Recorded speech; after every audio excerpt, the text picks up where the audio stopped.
The return, the message, and the silence. When John White finally returned to the shores of Roanoke Island in August 1590, he had been away for nearly 3 years, far longer than anyone had planned. He expected hardship. He expected loss. But he did not expect emptiness. White arrived on what should have been a moment of relief. Supplies were aboard the ship. Reinforcements were ready. He believed he would reunite with his daughter Eleanor, his granddaughter Virginia Dare, and the rest of the settlers. Instead, Roanoke was silent.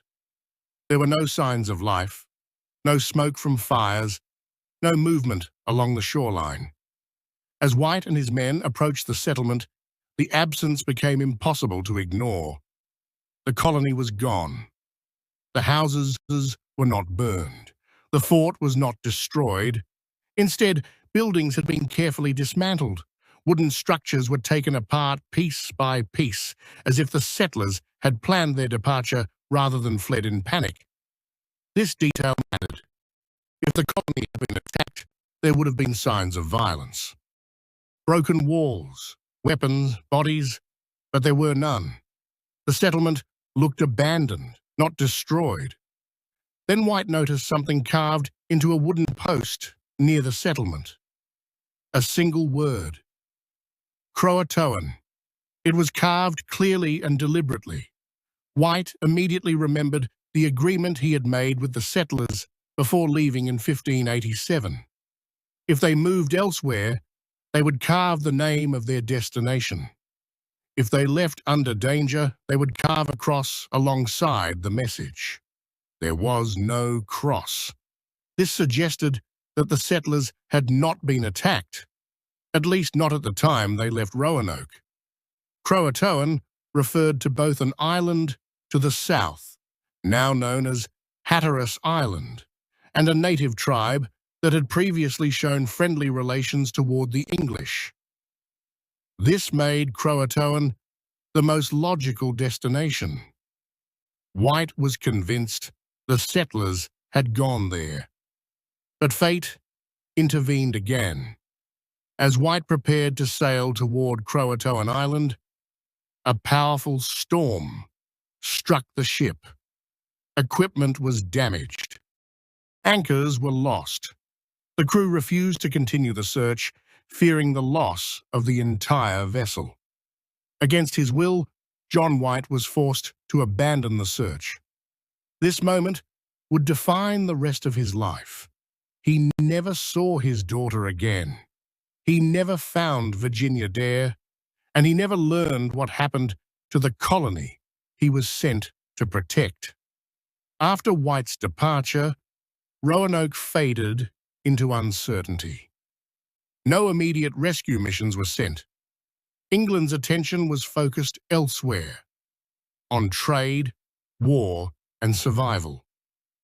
The missing settlers became a mystery rather than a priority. 17 years later, the English returned to the region.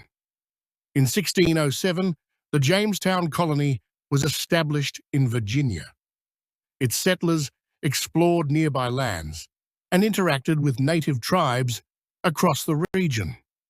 During these encounters, stories began to surface. Some native leaders claimed that English settlers had once lived among them.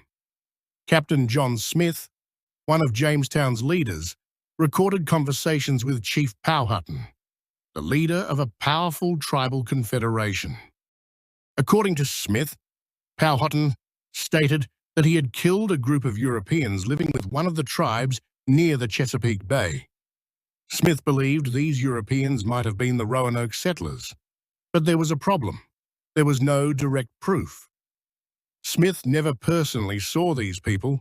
His account relied entirely on what he was told. Historians continue to debate whether Powhatan was referring to the Roanoke colonists, another group of Europeans, or exaggerating his influence. Still, the claim could not be dismissed. Other English colonists reported hearing of native villages where people spoke some English wore European-style clothing, or possessed metal tools not made locally. These reports suggested the possibility that some settlers had survived by integrating into native communities. Over time, additional accounts emerged. William Strachey, a secretary of the Jamestown colony, wrote that native informants spoke of European-style buildings and survivors living inland. Like Smith, Strachey did not personally confirm these claims. Once again, the evidence stopped just short of certainty. Archaeological discoveries added more questions.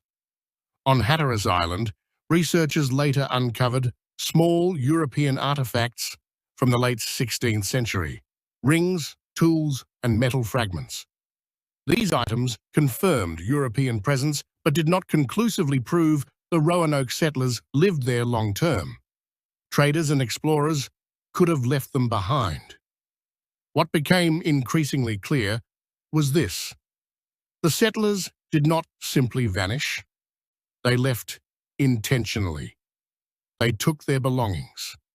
They went somewhere. But whether they survived, assimilated, or eventually perished remains unknown. By the early 17th century, the Lost Colony had already begun transforming into legend. The lack of records, the absence of graves, and the failure to locate survivors allowed speculation to grow. Yet the mystery remained grounded in reality. A word carved into wood, a colony gone without violence, and a governor who never returned in time. In the next chapter, we will examine the leading explanations supported by historians: migration, assimilation, conflict, and environmental hardship, and weigh which theory aligns most closely with the evidence we have today. Because the greatest mystery of Roanoke is not that the settlers disappeared, it's that they disappeared so quietly. To be continued.